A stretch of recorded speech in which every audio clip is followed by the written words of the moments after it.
ભૂમસ ગામેથી કોમી એકતાનું એક અનોખું અને હૃદયસ્પર્શી ઉદાહરણ સામે આવ્યું છે। ખલાડી ગામના રમેશભાઈ ડાભી અને મહુધા નગરપાલિકાના કોર્પોરેટર ફરીદભાઈ મલિક વચ્ચે ગાઢ મિત્રતા છે। થોડા સમય પહેલા ફરીદભાઈ ગંભીર બીમારીનો ભોગ બન્યા હતા। પોતાના મિત્રના સ્વાસ્થ્ય માટે ચિંતિત રમેશભાઈએ ભૂમસ ગામના રામદેવ પીર મંદિરે માનતા રાખી હતી કે મિત્ર સાજા થશે તો પગપાળા યાત્રા કરી ભગવાનને ઘોડો અર્પણ કરશે। ફરીદભાઈ સ્વસ્થ થતા રમેશભાઈ મહુધાથી ભૂમસ સુધી પગપાળા પહોંચ્યા અને રામદેવ પીરને ઘોડો ચઢાવીને માનતા પૂર્ણ કરી। આ ઘટનાએ હિન્દુ મુસ્લિમ મિત્રતા અને કોમી એકતાની સુંદર મિસાલ રજૂ કરી છે।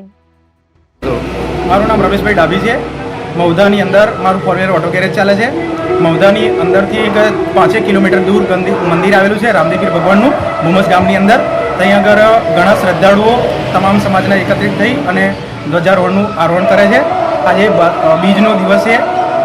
બીજના દિવસે ઘણા ભક્તો મહુધાથી પગપાળા યાત્રાળુ અને ધ્વજારોહણ કરી આવી રહ્યા છે, નીજો ચડાવી રહ્યા છે। અને મહુધાની અંદર મારા ખાસ સંગત મિત્ર એવા ફરીદ મલિકભાઈ, તેઓ ઘણા સમયથી પહેલો એકવાર અંગત મારા મિત્ર હતા, તે બીમાર પડી ગયા હતા। એમની સમાચાર સાંભળીને મને ઘણું દુઃખદ થયેલું। એમની અને મારી મિત્રતા હિન્દુ અને મુસ્લિમ બંને હોવા છતાં મિત્રતાનું એક પ્રતિકને દ્રષ્ટાંત આપતો મેં ઘણા સમયથી એમની મિત્રતાનો એક આગવો એક અનુભવ કરેલો છે। એઓ ધાર્મિકતામાં પૂરેપૂરું ધ્યાન આપી અને સેવાકીય પ્રવૃત્તિ કરે છે અને ઘણીવાર અવારનવાર રણુજા પર અજમેર જાય છે, રણુજા જાય છે અને ભૂમસની અંદર ઘણી રામદેવ પીર ભગવાન મંદિરે સેવાઓ પણ આપે છે।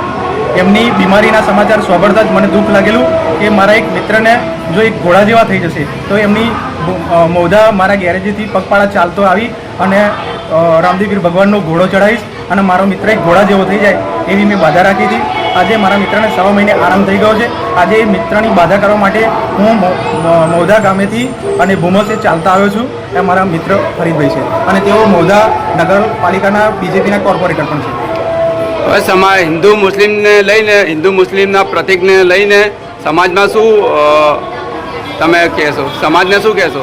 એક ધર્મના સ્થાન પ્રતિક ઉપર એક આસ્થાનું સ્થળ છે અને ધર્મના સ્થળ ઉપર કોઈ દિવસ જાતિકરણ ના કરવું જોઈએ। હિન્દુ મુસ્લિમ કોઈ પણ જ્ઞાતિનો હોય માણસ એક મિત્રતાથી, સ્નેહ ભાવ અને એકતાથી જીવન જીવવું જોઈએ।